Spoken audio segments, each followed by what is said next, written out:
Hello and welcome to the IslesNation Podcast. I'm Pete, known as Isles Nation. I'm joined today by, as always, Carey Haber and Mike Rankiewski, the A team. How are you guys doing today? Doing well tonight, Pete. How about you? How you doing, Carey? I'm good. I'm happy to be part of the A team. Excited about this. Self-proclaimed A teammate, which is works for me as well. Yeah, fair enough. I'm on the B team and the C team and every other team, so I've called this the A team. Sorry, guys. But anyway, yeah, let's get right into it. I think it'd be foolish not to start with the big news that's happened since us three last talked on Sunday. And of course, that big news is that the Islanders are likely without their starting goalie, Yaroslav Halak, for the rest of the season. He tore his groin. Well, I can't say tore, but he did something to likely his groin very late. The Islanders went over the Penguins on Tuesday night, and Cappy said he's out at least 6 weeks. Arthur Staples said closer to 8. 8 weeks brings you into mid-May, which is the second round of the playoffs. So even if he is ready to return, then if Thomas Greiss has his team in the second round of the playoffs, I don't think you're sitting him for a cold Yaroslav Halak. So for all intents and purposes, this is Thomas Greiss's team, and Yaro Halak's season is over. What first impression, overall thoughts? Are you worried? Mike, we'll start with you. No, I'm not worried with Grice as the starter. I have full confidence that he'll continue to perform well, even if it's not at the 930 clip, 929 clip that he is currently at in the regular season. I still think he'll more often than not give you a very good performance. I'm confident that the team will rally around the fact that he is the new number one for the first time in his NHL career. He's obviously has this distinction. My only concern is the games he doesn't play. And most likely that'll be JF Berube. Will probably get into a handful of games down the stretch because the Islanders have a number of back-to-backs over the next several weeks. So I'm not concerned with Grice as the starter. I'm more concerned with obviously Berube getting time. And it's less to do with I'm comfortable that they'll make the playoffs, but I would like to have home ice and the fact that Halak is out, and even if you were on team, I wanted Grice to start over Halak, going forward, I still think most people would feel a lot more comfortable with a Halak Grice combination to try to get that number 2 spot in the division as opposed to Grice and Berube. So I have full confidence in Grice to perform well down the stretch and lead this team into the playoffs on a good note. I'm just a little bit worried about Berube, which, it's more because he hasn't done it yet. Doesn't mean he can't do it, doesn't mean he doesn't have ability, but until he actually plays regularly, we don't know how he'll hold up at the NHL level. I'm worried, not really so much in the regular season. I think at this point it's pretty clear the Islanders will be in the playoffs. Sure, there's debates on where they'll actually finish and what seed they will be, but bottom line, this team needs to win 5-6 games to secure themselves a playoff spot out of 17. I think we all agree that's extraordinarily likely to happen. My concern is what happens when they get to the playoffs, and we all know that Thomas Greiss is having a career season. His save percentage is about 10 points higher than his career average. His save percentage on low shots, medium shot, danger shots, and high danger shots are all above his career averages this year. So, I think it's likely that we may even see some regression happen in the near term. But, I think when we talk about overall, he's certainly a capable goaltender. My concern is, when they get to the playoffs, what happens? And I'm a little bit less confident than I was a day ago because obviously, no matter who the Islanders play, pretty much they're going to be at a goaltending disadvantage at this point, whether that's Henrik Lundqvist, Roberto Luongo, Ben Bishop, Braden Holtby. It's tough either way. Jaro Halak, I think, mitigates that. We know he has a really strong playoff track record. I think if you play evens with the other team, you can certainly skate by. I'm kind of feeling that the Islanders are going to need to outplay whoever they play in the first round because they certainly, I think, will be at a goaltending disadvantage no matter what here. So I think that's where I get a little bit more concerned. My confidence in, I guess to put it at a high level, my confidence in Greiss to steal 4 out of 7 games it's not as high as if it was Yarrow Halak in But net. see now, but Carey, I don't think we have to have our goaltender steal 4 out of 7 games to win a playoff series. I don't think even with Halak, this team was not built for the goaltender to be the main focus of the team. I think, I know you alluded to the Grice's save percentages in various situations, how he's been above his career averages at this point, and as you said, maybe some regression in the near future. But I think it's a fair statement to say that playoffs will likely be a lot more tight check-in. So I don't think the Islanders are going to let up a ton more of high-quality chances going forward in the playoffs. So I don't necessarily worry about that part. And I think the Islanders are deep enough, whether they play, outside of playing Washington in the first round. Their skaters, from the 12 forwards and the 6 defensemen, the Islanders will not be at a disadvantage against anyone. If anything, they'd be at the advantage. So I feel good in that respect. I don't, because they don't need to rely on Greiss to steal. They need Greiss to play well. Clearly, they can't have him playing how Nabokov did against the Penguins a few seasons ago in the playoffs. But they don't need Greiss to steal a series. They need Greiss to give them competent goaltending, make key saves, but not. He doesn't need to pitch shutouts for this team to win. This team, and we start last year against Washington. It wasn't the goaltending and the defense, even though they had a lot of injuries to the defense, the personnel-wise, but it was the offense that dried up. That essentially was the biggest reason, in my opinion, why we did not advance. Right, and that's my concern because I agree with you in terms of Greiss. I think can post games that are suitable for the playoffs and be okay. My issue is, the Islanders through 65 games about this year haven't played at the level that they were at last year holistically. I know the points are there in terms of the standings, but I think we all agree they're not, in terms of like scoring chances, it's not as high as it was last year. And like you said, they were suffocated once the playoffs start. So my concern is that if they're not playing as well holistically, once you get into the playoffs, is it going to be a situation where they get suffocated again? And if so, it does become a goaltending battle for the most part, because if neither team is getting a ton of high danger chances, then you are reliant on your goaltenders to stop the ones that do occur. And that's why I have a little bit of concern, is because if the Islanders don't have a clear offensive advantage, then you're asking Thomas Greiss to play even with pretty much unequivocally one of the best starting goaltenders in the league, no matter who they face. And I think that's a very, very tough challenge. I think Thomas Greiss is getting the raw end of the stick here. I mean, yes, his numbers are above his career average, but no one actually expects him to keep up a .930 save percentage, because that's reserved for the Carey Prices and the Henrik Lundqvist of the league. But if you look at Thomas Greiss's career average save percentage, it's a .918, and he's had at least a .912 every season except last season. He had a .920 with the Coyotes in 25 games. Then he had a bunch of seasons at .915, a .912 season. Goalies are weird. Some come out of the gate and they're good, and others take time. I mean, 2 examples I could think of right off the top of my head that are Tim Thomas, who came through and he was in the Bruins system and he was never anything. Then he went to Finland and came back from the lockout, and he became one of the best goalies in the league, posting a .930 a bunch of seasons in a row. And even former Islander goalie Dwayne Rolison, this guy was a backup and a third string for most of his career until he joined the Wild at the age of 33 and posted a .930 save percentage, and then continued a solid NHL career into his 40s. So, I mean, Thomas Greiss has shown that he could play at this level, and I'm not going to hold it against him that he's never gotten a chance to play more than 25 games.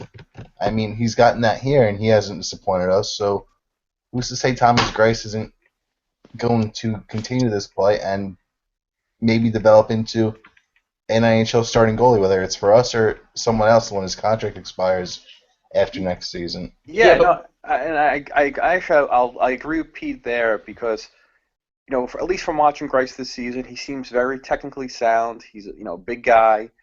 Um, his disposition again, or at least his style, it's a calm style for the most part. He doesn't kind of run around and seems to be in control. So I think assuming he can do that in the playoffs, and again, the knock is that he on him, as Pete said, is he hasn't done it yet, but that's really not through any fault of his own. He's always been a backup.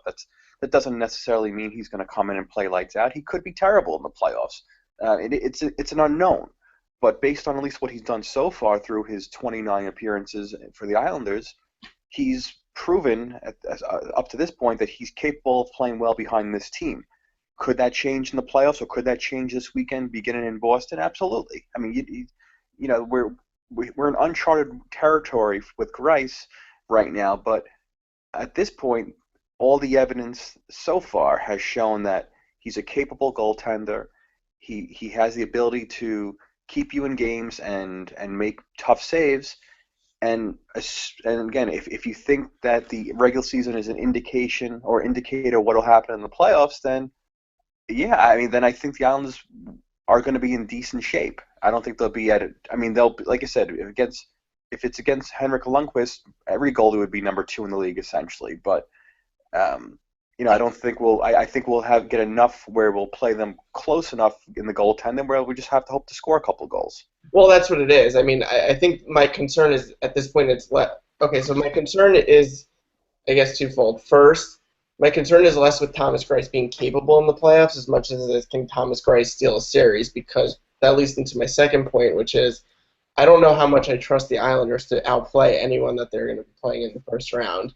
They just haven't been consistent enough, holistically this season to expect that. So I think going into any series, you have to expect your goaltender to at least be able to steal 1 or 2 games. We know from last year that Jaro Halak is capable of doing that. The question is Thomas Greiss capable of doing that? And to your point, Mike, we don't know. But I guess where kind of all ties back together is if he does play at his career average, which is, it's about a 915 going forward, I don't know if a 915 is going to be good enough in the playoffs for this team to win a round. But Carey, and I don't want to get into a whole debate about advanced stats or that, but I'm assuming your conclusion of we've been holistically not playing as well as last season is based on possession numbers. What the Corsi less, we're not generating as much. Yeah, not even that, Mike. But it's we haven't been generating the chances. It's not even so much that I'm necessarily concerned about for versus against. I mean, I am obviously at this point in the season, but I would at least feel comfortable if we were still generating the amount of chances that we were a year ago, and we're just not.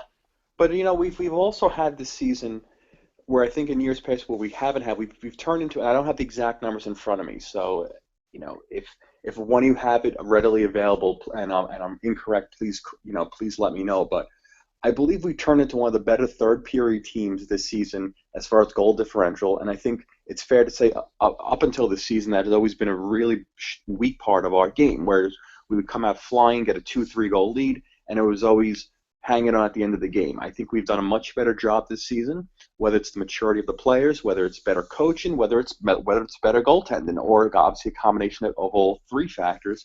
But we've been better this season in the third period at holding leads and playing, I think, tighter games in that respect. The fact that we have, I think especially recently, won a lot of close games where we didn't play particularly our best, I think is actually a good sign.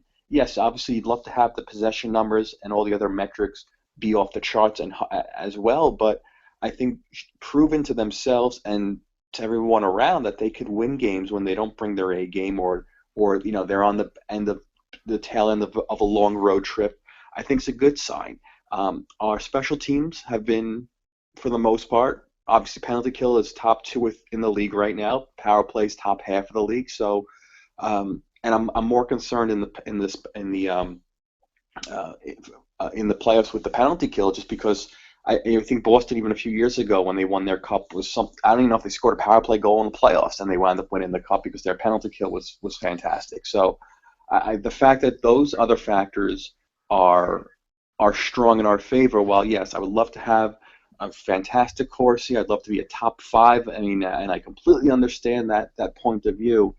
I think that's really putting all your eggs in one basket to say, well, because we don't have the great possession, that means that means we're doomed in the playoffs if this keeps up. I think it's common sense that yes, if I have the puck more than you, then I'll probably have a better shot to win. But I think this team has proven so far through 66 games or 65 games that they have the ability to win other ways. And it's not just we have to fly up and down the ice and try to get into a shootout with these teams, because it hasn't worked in the past in the playoffs with them. So they've tried a different route this season. I'm going to also disagree with Carey in the fact that even last year, I don't think Yaroslav Halak stole as many games in the playoffs. I mean, if you think about it, the Islanders absolutely dominated Game 3, and they still only won 2-1. I don't know if it's more of a factor of what this game has become, especially come playoff time, but I feel like you just have to skate, and then it comes down to one lucky bounce. And goaltending doesn't have to steal you wins, because even in Game 3, I mean, the Islanders dominated the Capitals, but if they lost that game, would you have really said that Braden Holtby stole that game for the Capitals? I mean, he was all right, but it wasn't like he was out of this world. I think what hockey has become at this point, especially in the playoffs, is who could get luckier, who could get the puck luck, who could get that one bounce that makes a difference. I mean, if you looked at it, were Halak and Holtby good last year in the playoffs? Yeah, but I don't think you'd look at that series by watching it and say it was one of the greater goaltending performances you've ever seen. I just think the way the game has developed, it just lends itself to those kind of numbers where you saw Halak in his .940 save percentage and Holtby in his .940 save percentage. I mean, the way they look, they didn't have to play to those numbers, is what I'm trying to say here.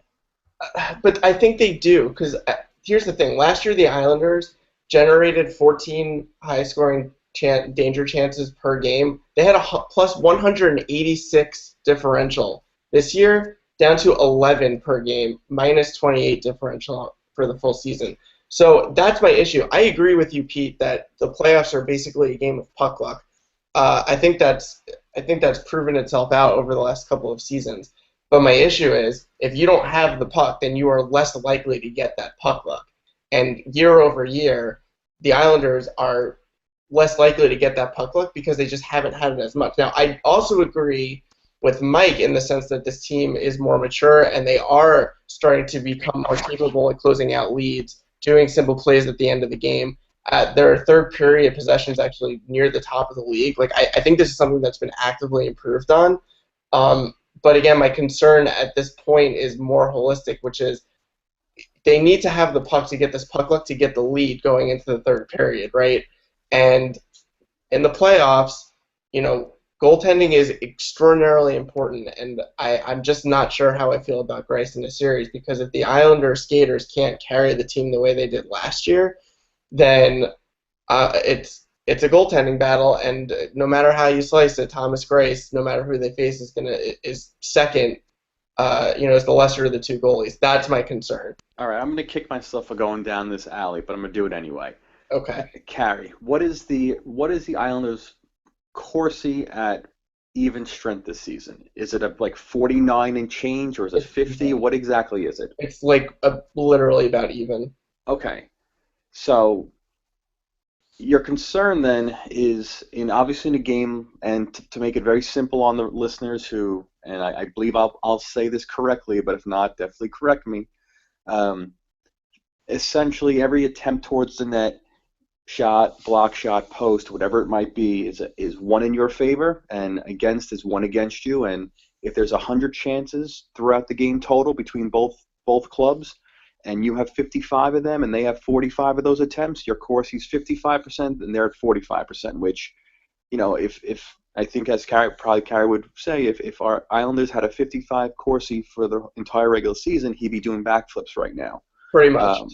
Yeah, but you're talking about a 50-50 split in a game where I understand over the course of a season you want to have the extremely strong possession numbers, but in a 7-game series, it's such a short sample size where I'm not as concerned. Yes, I want the puck as much as possible because if I have the puck, I can score and they can't. I mean, it's common sense. But if our Corsi is 50.2 and there's 49.8, whatever the exact numbers turn out to be, I'm okay with that. I think because again, for other factors, as we had mentioned, I think we're better in the third period this year. I think our special teams are better this year. I think our goaltending is better this year. So I'm less concerned because we've proven so far this season we can win in other ways, other than being a team that needs to essentially play a pond hockey style, and which I think most would agree is not going to, even if we wanted to, would not bode well in the playoffs to kind of open it up like that. That's just not how it's, the league operates come playoff time. Possibly. The Islanders themselves don't have enough. I don't think we have enough of a sample. I mean, realistically, this team, if you take into account the last two times it's played 13 games, and let's just take a look at the last series against Washington. That was literally one of the closest series I've ever seen because the Islanders technically marginally lost the holistic possession battle, but they actually outchanced at high danger chances Washington by plus 15 over the course of that series, which I actually find very interesting. In the sense that Washington, certainly, I guess to a degree, marginally was better than the Islanders, but the Islanders had the majority of chances over the course of the series. And that's where the goaltending battle becomes extremely important. At the end of the day, I really, the way that the series played out, I don't think you can get much closer than that. And so if that happens again, getting back to the original question, what it comes down to is, can Thomas Greiss be as good? Because that's essentially what we're asking him if they play a similar series this year. Can Thomas Greiss be as good as the goaltender that he's playing against? And I think the bottom line is we just don't know, and that's why I get a little bit worried. Because I don't like to not know, basically.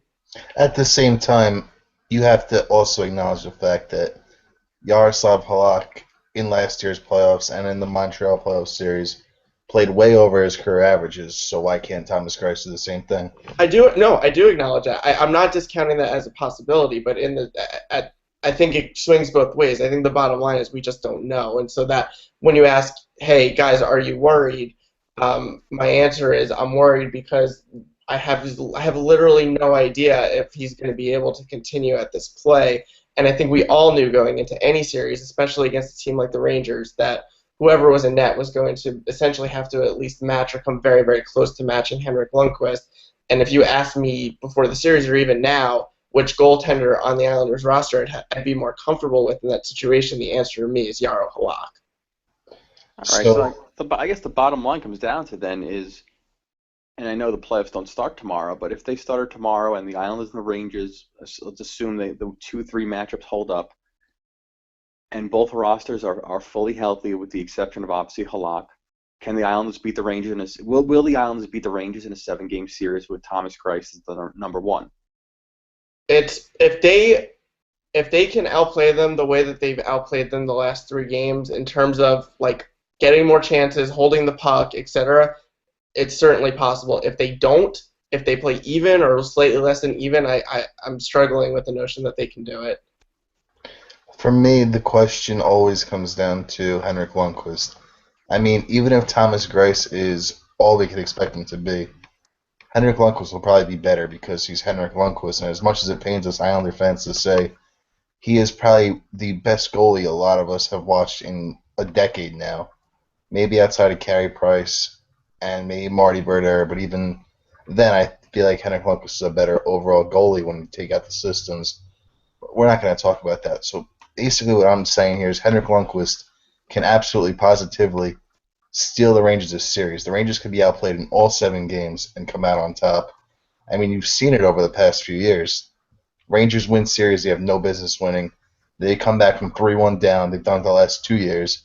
Come back from 3-1 down and win series against arguably better teams because Henrik Lundqvist puts his foot down and says, I am not giving up the goal that gets his team eliminated. I mean, eventually that'll run out like it has for the Rangers against the Lightning and then against the Kings, but in one single series, Henrik Lundqvist can absolutely eliminate your team, and that's the scariest part. But overall, I think the Islanders skaters are better than the Rangers skaters. Agreed. So at that point, it just comes down to how many games will Henrik Lundqvist steal. Yep.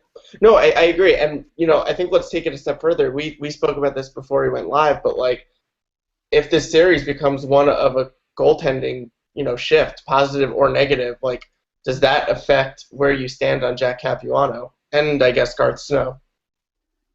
No, basically what you're asking is if the Islanders lose in the first round, do Garth Snow and Jack Capuano get a pass due to the fact that they lost their starting goalie for the series? And for me, that is unfortunately a real possibility here, and I feel like it could delay this team moving forward another year because knowing Garth, it feels like he's looking for any excuse to keep Cappy around. He hired this guy. He wants to see this team succeed with his hire, and I don't know. I feel like it's always been a legitimate concern of mine regarding Snow. He wants to win with his guys, his players, the players he drafted, players he acquired. He wants to win with the guy he hired as coach, all that. I feel like that's a legit concern regarding Snow. So if Garth has an excuse to keep Cappy, I feel like he exercised that option. And at the same time, in a meeting with Ledecky and Malkin, Garth could say, "Oh, did you see how our team was playing? They won 7 out of the last 9 games, 7 out of the last 8 games, and then our goalie got hurt. You can't judge me on this." I mean, there are excuses. It just depends. People in charge are willing to listen to those excuses.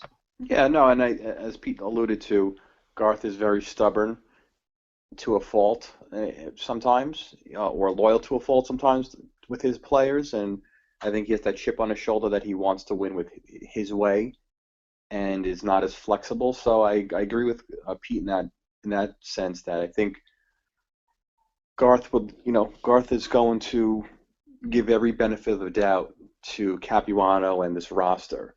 Again, whether new ownership forces his hand or even forces Garth's hand out of here, if they were to lose in the first round, that's obviously that's a tough question now because that you do have that excuse, kind of a built-in excuse, but it's a tough question to answer now because again, you have another 16, 17 games to go before you even get there. If they continue to play well down the stretch and they have a good playoff showing as far as they play well, but if the series gets stolen because of goaltenders standing on their head, again I don't know. If it was a fully healthy team, I'd say Cappy should definitely go, and I think he should go regardless if they lose in the first round. But I can see more now the built-in excuses on both sides to say, hey, listen, we didn't have a full roster. As Pete said, we won before when we had a kind of a full team. We had won 7 out of 8. We were on the upswing, and now all of a sudden we're struggling again. So hopefully it's not. Listen, hopefully that's just a hypothetical. It's all a moot point. We don't have to really answer it in a few weeks. But yeah, it's going to be on the table for sure. Before Carey speaks, there's one thing I'd like to add, and you just have to remember how many times we as fans thought it was a sure thing that the Islanders would fire Jack Capuano. I feel like after almost every season he's been the coach, you're like, this has to be the year he gets fired. The guy's gone through like 3 losing streaks of 10 games that ruined our season in November, and he comes out unscathed. So, I mean, fool me once, shame on you. Fool me twice, shame on me. I mean, how many times can we actually believe that Capuano will be fired by Snow? Possibly the expectations change with new ownership, but you're right. I don't know if we know that for sure. My thoughts on this are, it frankly depends. If Thomas Greiss comes in and plays at the level that Jaro Halak, we think would play at, and the team still loses, that's a situation where I think it's likely that scenario the Islanders just get outplayed, and sure, that his firing should absolutely be on the table if that happens. But if Thomas Greiss comes in and sucks, then I don't even think it's a built-in excuse. I think it's a very, very legitimate reason. So at this point, I think it's too early to say. For example, if Greiss comes in and is awful, it's terrible PR for them to fire Capuano, and I don't just mean fans and media. I mean people around the league will see that the Islanders don't have their starting goalie, and then the backup plays like crap, and then the GM still fires the coach. I think that's sends the complete opposite message that Garth Snow's been actually sending for about 10 years now, where he's very, very fair to maybe overly fair in some cases to the players and the staff on this team. So I think it ultimately very much depends on what happens. If Thomas Greiss plays at Jaro Halak's level and they lose, then I think all bets are off. But if he doesn't and they lose, then obviously I think I don't even think so much that it's an excuse as much as it is a very real reason. So for me, it's just too early to say one way or the other. Well, let's be real. We're going to win the first round anyway, so this is all a wasted conversation. Yeah, and I think we all agree that if they win the first round, there's no reason to fire him. So yeah, looking into the Twitter thread the past 24 or so hours, a suggestion I read a few places is that Garth should look into acquiring a goalie like Jonas Hiller from the Flames or Chad Johnson from the Sabres. Now, obviously the trade deadline has passed, but that doesn't mean Garth can't acquire someone. It just means that anyone he acquires is not eligible to play in the playoffs. So do you think that would be a smart move by Garth, or is it a waste of time? Because at this point, you have Greiss as a starter and Berube as the backup, and God forbid Greiss goes down, you have a kid that's played 2 NHL games to carry the load. So you think Garth should invest assets and time exploring that option? No. I think it's a waste of time because here's kind of the situation. If Greiss goes down and the team is playing their third string goalie, I mean, there's just literally nothing you can do about that. Like I said before, it would be a shocker of all shockers if this team missed the playoffs at this point. So I'm not sure why I'm really acquiring a guy, using an asset for a guy to come in and play literally what would amount to be 4 or 5 games, that is likely at the same level than Berube is. I mean, Berube hasn't been great, but his save percentage is over 900. He has a good pedigree, winning the Calder Cup last year, I believe. So I think, they've carried him all year. They have to give him an opportunity to play, and they have to keep him fresh. I mean, if something does happen to Greiss in the playoffs, the worst thing that could happen is that you bring in a third-string goalie who hasn't played a game in a month and throw him right into the playoffs against what's likely to be the team's biggest rival. That's a situation where I think you have zero reward. So, I mean, it's unfortunate, obviously, that Halak, got hurt, but to waste assets on a very marginal NHL goaltender at this point to play 4 games seems absolutely silly to me. Yeah, I agree with Carey. I don't think it makes sense. And there's nothing this year that's even proven that Hiller or Chad Johnson would be any much of an upgrade over Greiss or Berube for 4 or 5 games, down the stretch. So I think it makes no sense to trade even a 7th-round draft pick for one of those 2 guys. I think, unfortunately, I hate to say, but if Greiss gets hurt, tomorrow essentially, this team will probably, I don't want to say they're done, but they're, as you said, down to the third-string goalie. I think at that point it's, then you're playing with house money in regard of, no expectations going forward. But I wouldn't waste any draft picks or prospects to trade for one of those, a guy like that. I think, they kept Berube on the roster all season, and obviously many of us questioned why. But here it is. It's here's a chance for Garth Snow to again prove that he knew better than everyone else, and I hope he's right. I hope that obviously Berube comes in. Again, as Carey mentioned, he's had a winning pedigree at the AHL level, so for 4 or 5 games, I don't think it's going to kill the Islanders. It's obviously a question mark. There's no guarantee, but I assume when he does play, he'll clearly play against weaker competition, and then you hope in those games the Islanders will, their skaters will essentially pick up the slack and, kind of outscore teams if they need to get a couple points. Yeah, I think they have 4 back-to-back games. I think it's fair that they'll probably play those 4 and possibly one other if necessary. I guess I should amend my comment. The one situation where I would consider bringing another goalie is that nuclear option where Thomas Greiss actually does get injured tomorrow. And, you do probably need a veteran in that situation just to get into the playoffs because, obviously, if you're playing your 3rd and 4th string goaltenders for a quarter of the season, that's probably not conducive to much success. And it's not worth sacrificing, that playoff revenue. So that is literally the one option where if they lose both of their goalies and they feel like they need, an NHL guy to at least get them into the playoffs, where I would understand it. But short of that, yeah, like what Mike said, to me, no, not worth it. There is a former All-Star and former Olympian that hasn't officially retired that's still a free agent. I don't know if you guys have heard of him, Rick DiPietro. Yeah, he hasn't been good in about a decade though. Yeah, all right, good, whatever. So I think we covered that injury to the fullest extent we could. So how about let's move on to some other injuries.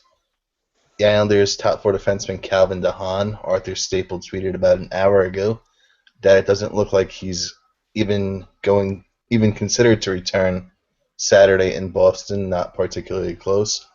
And it's been awfully quiet surrounding Mikhail Grabovski.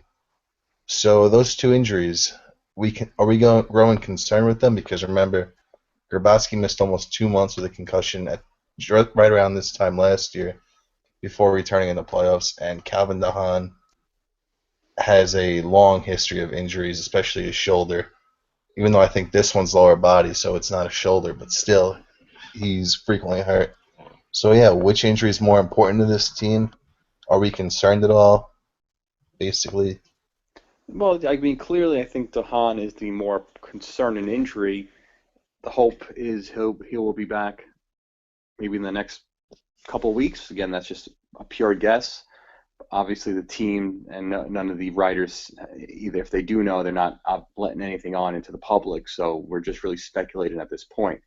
But Dahan is clearly a big, is a big loss, and it's less. It's even more highlighted because of the fact that it's Brian Strait who plays in his spot for the most part, or at least maybe not on the second pairing, but obviously he'd be the one being replaced. I think most likely with Calvin DeHaan back in the lineup. I think the Islanders' top six defensemen with Pollock. I think that's how he wants it said now. I think that's how they said it on the broadcast last night. As the number 6, and Hickey is the 5 with DeHaan, Hamonic, Leddy, and Boychuk.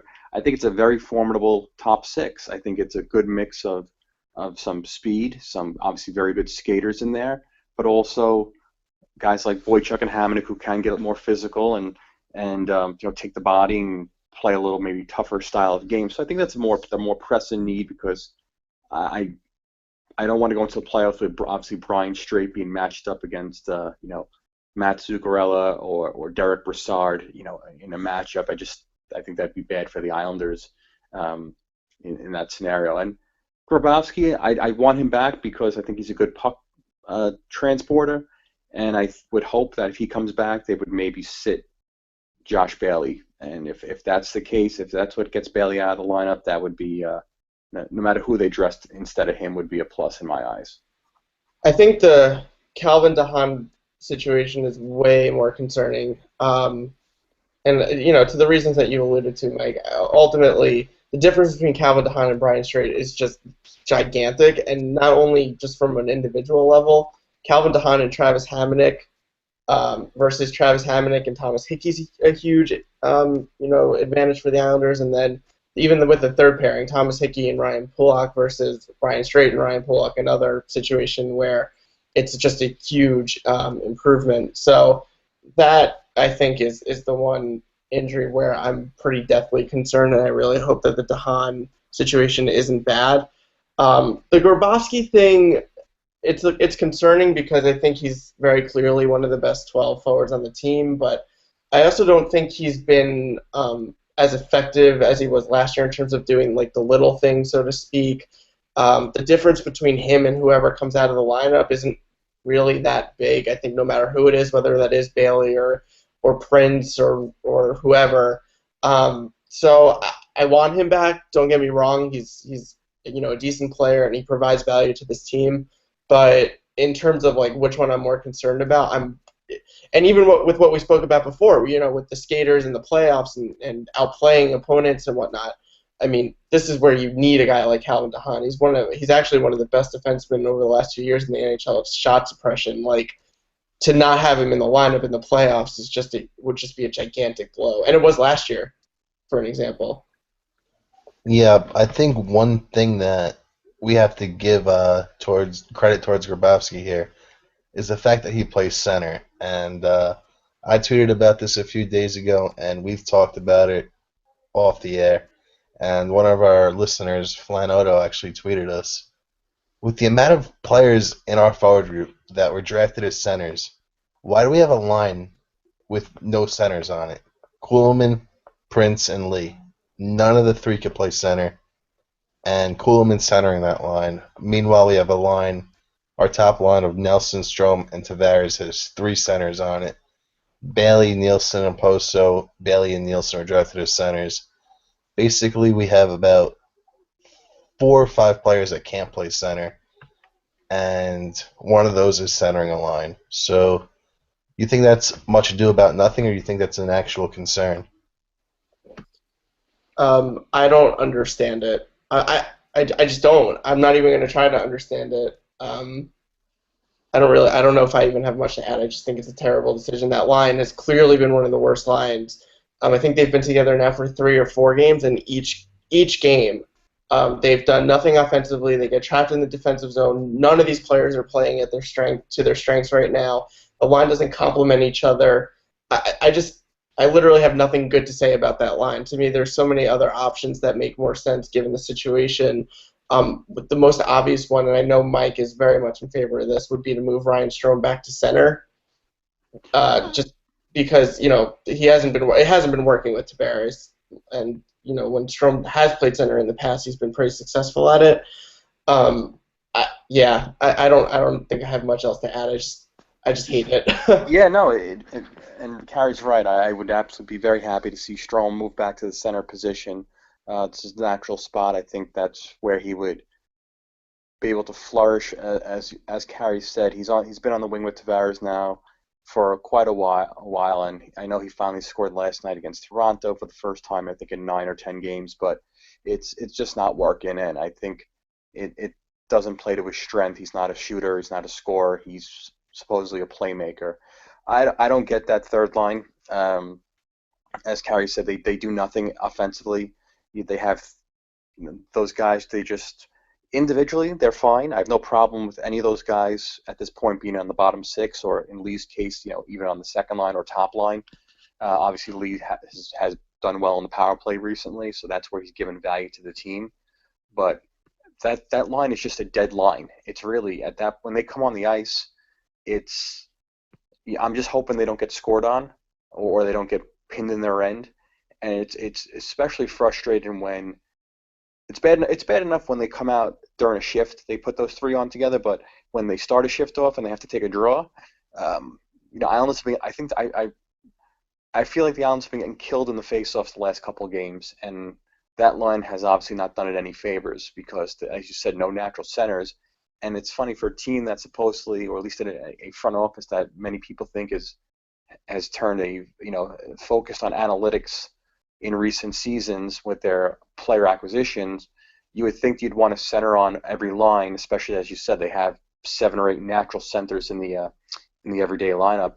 You would think you'd at least want one center on that third line to try to at least have a better shot to win the faceoff, get some puck possession, and go from there. So as Carey said, it's really a mind-boggling decision. I don't understand it, and I think it could be, you can easily put Strome on that line and move, maybe Nelson, Lee up, or you can get.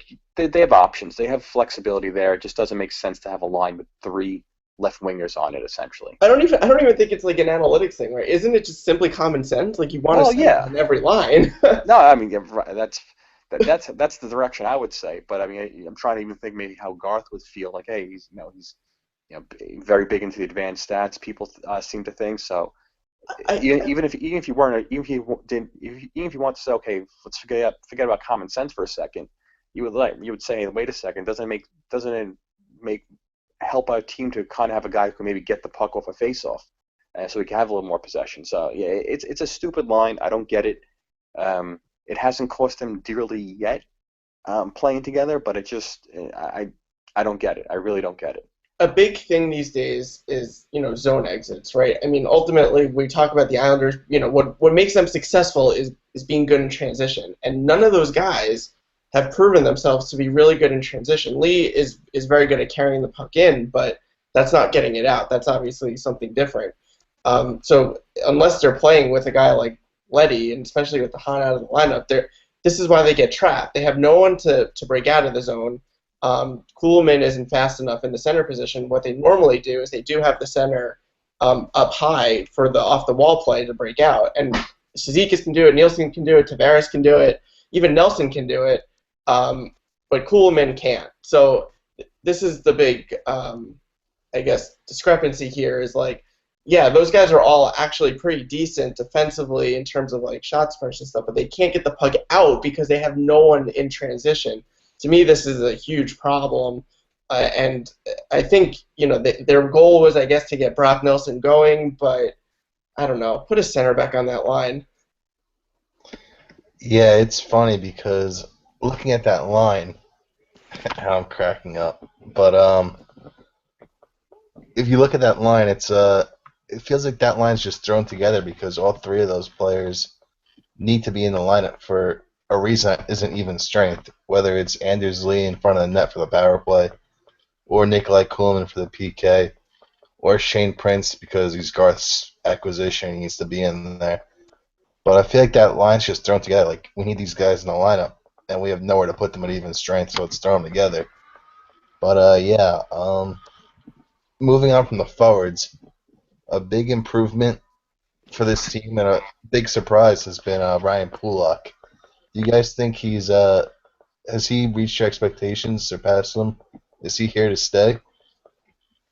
I think so. I think he's, like any rookie defenseman, he makes mistakes as far as he still, I think, needs to kind of get a better understanding of when it's okay to pinch and when not. And I think that'll come just with more experience when you kind of get the you get a little bit more familiar with the players in the league and the speed of the game. And I'm sure the coaching staff has been trying to impress that into his head that, in his situation, it's better to err on the side of caution as opposed to taking a risk, especially if he's playing with a guy like Brian Straight back there. So, but I think overall he's been fine. I mean, I think the offense will come. I think he's even shown recently, the last couple of games when he's been in the lineup, the ability to try to jump up in the play, and I know he hit a crossbar against Pittsburgh the other night. He tries to carry the puck in a little bit here and there. So I think right now he's one of our top 6 defensemen. So to me, he's good enough. If that's true, then he should be in the lineup every night, especially come playoff time. I understand maybe they want to, make sure he gets some time in during the regular season, but hopefully come playoffs, assuming everyone's healthy, I think. I clearly think that he's one of the top 6 defensemen and should be in the lineup. Yeah, I think he'll be in the playoffs too. I mentioned, I think on Sunday was last time we did this, that they probably wanted to play Pulock, like debut him in one of these big games so they can control his matchups, and they did that very effectively against Pittsburgh. The majority of his minutes were against all of Pittsburgh's bottom 6, which I thought was, as much as we just basically shit on Capuano, that was some really good coaching that he and Greg Cronin did there. I think, they're going to continue to wean him in, especially if this Marek Zadlichki injury is more than a day-to-day thing. But ultimately, I expect to see him there for Game 1. It's obviously a little bit tougher to shield in the playoffs because you're just generally facing stronger competition no matter who you face. But I like his game a lot.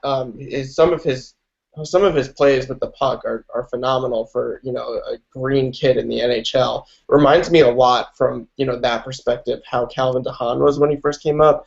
DeHaan not being as good with the shot and everything, but just he's really good poise. His breakouts are quite good. Got good vision. I can't express enough how bullish I guess I am on him. I really think this kid has a potential to be a star player in this league just based off of everything that he's done to date so far. I mean, put it this way. I'm going to, this is a little bit of a stats joke, so you guys probably won't find it funny, but Brian Straight led the Islanders in Corsi the other day playing with Ryan Pulock, and that hasn't even happened with Nick Leddy. So the fact is Ryan Pulock, I think, is a player that is a leader in terms of on-ice play. He's a guy that's going to make players around him better. Over time, certainly, first 4 or 5 games he's played have been extremely promising. Yeah, good joke, nerd.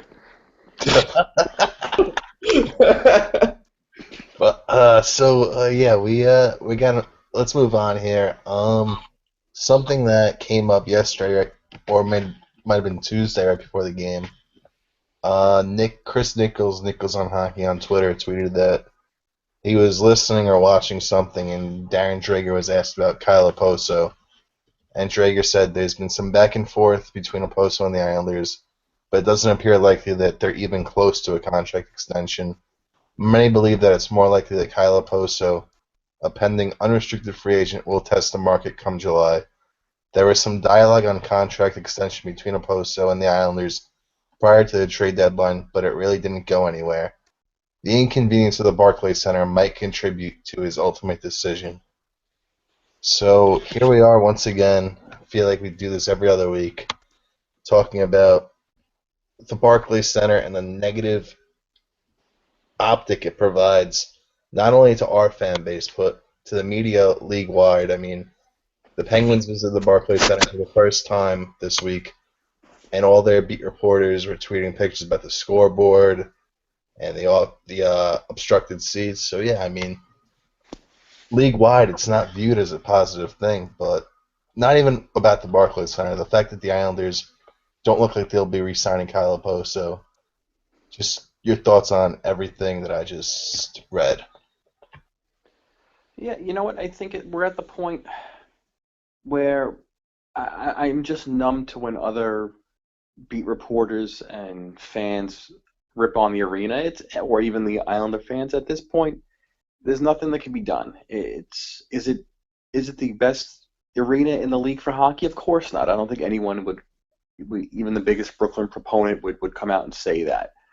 But this is where their home is for now, so I think it's from all accounts, it's still a very good arena. The amenities apparently are a lot better than they were at the Coliseum. And so that's the end of that story, at least in my eyes. But I don't think it's a driving force. I don't think it will be a driving force into free agency. I don't think players will look at this or at the arena and say, well, I don't want to play here because the scoreboard is off center.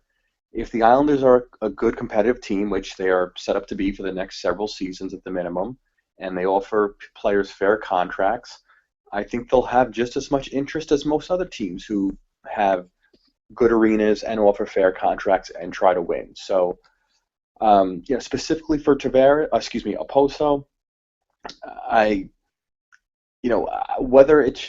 doubt there's anything to the arena situation with him. I think it's all along been. It seems that Garth just does not have a great affinity to bring him back, and maybe he's gauging the market, and maybe I'm sure he's gotten some preliminary numbers from Oposo and his agent, and he probably doesn't like them. And again, it could just be negotiations at this point. I'm gonna ask for everything under the sun, and you're gonna tell me I deserve nothing, and we'll go from there. Maybe we meet in the middle. But and I've been more on the fence with Oposo lately, as bring him back or not. I mean, the raw numbers are, wow, he's got 51 points or 52 points, whatever it is. Either first or second on the team. He's still relatively young. He's been pretty good the last few seasons production-wise. But then you watch the games and you're thinking, this is the quietest 52 points that I've ever seen. It seems like, at least lately, doesn't seem to have a huge impact on a game-to-game basis. And whether it's just, as Islander fans, we kind of critique it because we see it up close every game, or maybe this is just what he is. He'll put up the quiet 50, 55 points, but I don't see it every night where it comes from. Now in the playoffs, he's obviously been very successful. At least his first two playoff rounds he's played in, so hopefully that'll continue this year. But I don't think whether Oposo's back will have anything to do with the arena or Brooklyn. I think it'll be because Garth thinks that they could do better, or they don't think that obviously Oposo's going to be worth whatever contract demands he has right now. Yeah, this is. I think this is the start of the PR campaign from the Oposo side to get the fans on his side throughout about this. Everyone knows it's obviously a very sensitive subject throughout the fan base. I think that's been well established by now. And I think it's also been pretty well established that the Islanders aren't going to go above and beyond to bring him back. So my opinion is that his agent leaked this to TSN or whoever. And like you said, like both of you guys said, this is an optics situation all the way. And The commute heading to the Barclays Center, I don't know. All guys do this across the league. I think things are very likely to be better next year. I've heard wonderful things about the practice facility that's opening in Eisenhower Park. I think we all have. And anyone who's been to Iceworks knows that it's pretty much a subpar facility. So I'm hopeful that from an amenities perspective for the players, and that's going to now extend into the practice rink. And Eisenhower Park is obviously a lot closer to Brooklyn than Syosset is. So, yeah, I mean, I just think in general that there's reasons that players leave. Majority of the time, it's because of money. And I don't see why it would be so different in this situation. If this becomes a trend, and a lot of the guys that are on the team this year walk when first chance they can hit free agency, then certainly I think it's something that you want to take a look at. But I don't know. This goes back to October, right, where everyone was saying the Islanders weren't sold on Oposo necessarily, and they weren't going to pay up for him. So it really doesn't come as much of a surprise to me, especially given the timing. The team's playing a national game on NBC. And now all of a sudden Dreger has this great scoop. I mean, this is very opportunistic. Not anything to really be worried about in terms of like this franchise long term at this point. But I mean, yeah, I really think this is just a money thing, and Oposo's agent trying to skew the fans onto their side about how Brooklyn is just an untenable solution for this team, which we've heard so many times already. It's kind of frustrating at this point. No, it's funny because I actually agree with Mike here that NBC Sports during the national broadcast of the Penguins game put up a stat that it was Oposo's third straight multi-point game. And I thought for sure it was wrong because, I mean, if a player's putting up a multi-point game, you'd notice them out there. But even think back to the Ranger game. His 2 assists was on the first Boychuk goal, which Bailey dug the puck out of the corner and set up Boychuk in the slot, and then then he also got a point on the power play goal where he dropped the puck back to Nick Leddy, and Anders Lee shot it. So those are probably the 2 most nondescript assists you'll ever see, and that's 2 points right there for Kyle Oposo. I mean, it takes a lot for an NHL player. I think Oposo's on pace for about 65 points this year, so it's going to be tough to replace those 65 points, but watching Kyle Oposo, I don't think he's a $7 million a year player.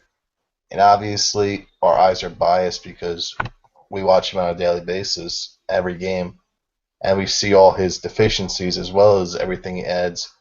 But from the outside looking in, another team's fan base, another team's GM, they're probably looking at an elite level player because Oposo's put up high level numbers for 3 years now, with and without John Tavares.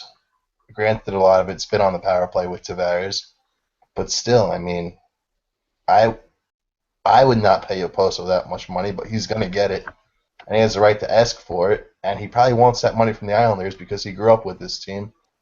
So, yeah, I mean, I wouldn't be surprised if he started to negotiate with the media and tried to get the fan base on his side because, for the most part, Islander fans do like Kyle Oposo.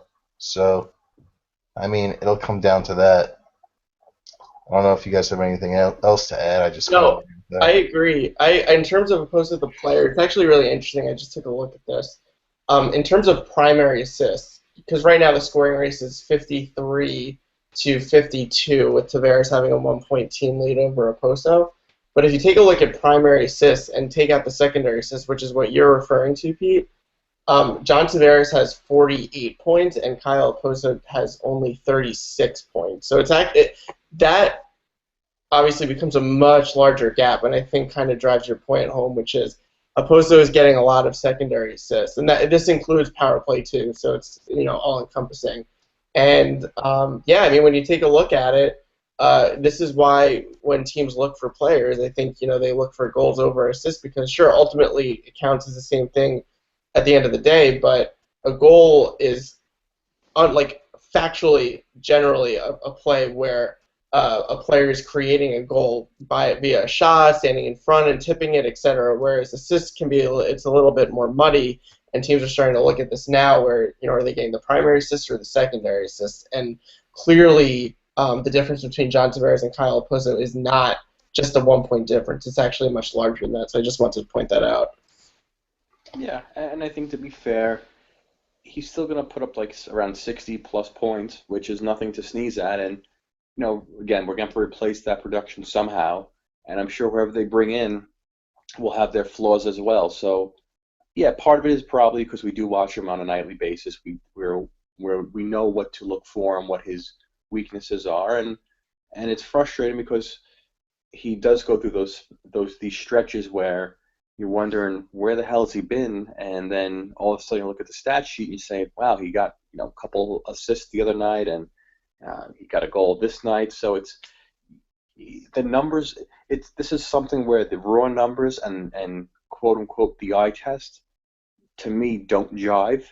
But that's someone's going to look at his numbers. He's going to get a good contract. He should. It's probably it's probably the one time he'll get a really big contract, and he should take full advantage, whether it's here or elsewhere. I don't blame him at all for doing that. So, as always, I'd like to go around and add our final thoughts on what we talked about and other things, but I'd like to start this one off with something that Rick DiPietro said on Han and Humpty following the Islanders went over the Penguins.